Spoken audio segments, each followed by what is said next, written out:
ఇటీవలే ప్యారిస్ ఒలింపిక్స్లో ఆ ఒలింపిక్ స్టార్టింగ్లో పురుషులతో పాపం చేసేవారు, స్త్రీలతో పాపం చేసేవారు. వారందరూ ప్యారిస్ ఒలింపిక్స్ స్టార్టింగ్ వేడుకలో అక్కడ కిందన కనబడుతుంది కదా, మీకు ఏం కనిపిస్తుంది? మధ్యలో ఒక వ్యక్తి ఒక రాణిలాగా కిరీటం మీద, మొత్తానికి కిరీటం లేకపోతే వెనకాల మరొకటో, వారందరూ భయంకరమైన దుస్తులు ధరించి స్త్రీలతో పాపం చేసేవారు, పురుషులతో పాపం చేసేవారు.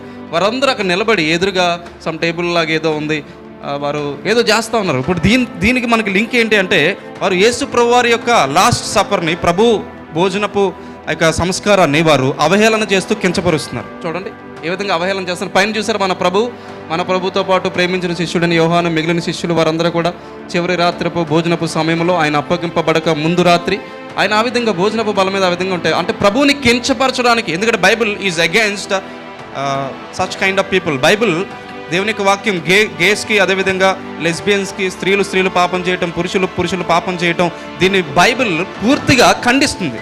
క్లియర్గా వచనాలు ఉన్నాయి. రోమాపత్రికలో మొదటి అధ్యాయంలో మీరు ఇంటికి వెళ్ళి చదువుకోవచ్చు. చివరి భాగంలో 18వ వచనం నుంచి 28 వచనాల వరకు, 26 వచనాల వరకు మనం చూస్తే అక్కడ క్లియర్గా రాసి పెట్టబడింది. అటువంటి వారిని దేవుడు మరి ఏమాత్రం కూడా సహించడం, స్త్రీలతో పాపం చేయడం. ఎందుకు దేవుడికి అంత కోపం అంటే, స్వాభావికమైన ధర్మాన్ని విడిచిపెట్టి వారు ఇష్టానుసారంగా ఆ విధంగా చేస్తూ ఉన్నారు. ఇంకా మనం చూస్తే వారు ఇది మధ్యలో ఎత్తులో యేసుప్రభు అట. ఆ యేసుప్రభు వారిని ఈ విధంగా పెట్టారు వారు. నేను మీకు ఇంకా కొన్ని కనబడకుండా మీకు అక్కడ బ్లర్ చేశాను అవన్నీ. ఇతడు యేసుప్రభు అట. సో ఆ యేసుప్రభులు ఎలా పెట్టారంటే, బట్టలు లేకుండా పెట్టారు. యేసుప్రభు వారిని బట్టలు లేకుండా పెట్టారు. ఆ చుట్టూ ఆ స్త్రీలు. ఎందుకు ఈ విషయం చెప్తున్నానంటే, వీరు అపరాధాల చేత, పాపముల చేత చచ్చిన స్థితిలో ఉన్నారు. ఏ స్థితిలో? వారు ఏం చేస్తున్నారు కూడా వారికి తెలియదు. ఈరోజు వాక్యం మీతో మాట్లాడుతుంది, ఆరాధన వర్తం మనమే. కానీ ఇంకా ఇక్కడ పాపముల చేత, అపరాధముల చేత చచ్చిన స్థితిలో ఎవరైనా ఉన్నారా? నువ్వు బ్రతికే ఉన్నావు కానీ నువ్వు చచ్చిన స్థితిలో ఉన్నావు. బయటికి రా, దయచేసి బయటికి రా. దేవుని ఉగ్రత పెళ్ళున దిగక మునుపే బయటికి రా. వినే మనసు కలుగు. దేవుడు ఎవరిని దృష్టిస్తాడో తెలుసా? ఎవడైతే నా మాట విని వణుకుచుండునో నేను వానినే ఏం చేస్తాడు? దేవుడు దృష్టిస్తాను. వారినే దేవుడు చూస్తాడు, వారినే దేవుడు ప్రేమిస్తాడు. ఎవరైతే నా మాట విని వణుకుతాడో, బైబిల్లో ఉంది మాట.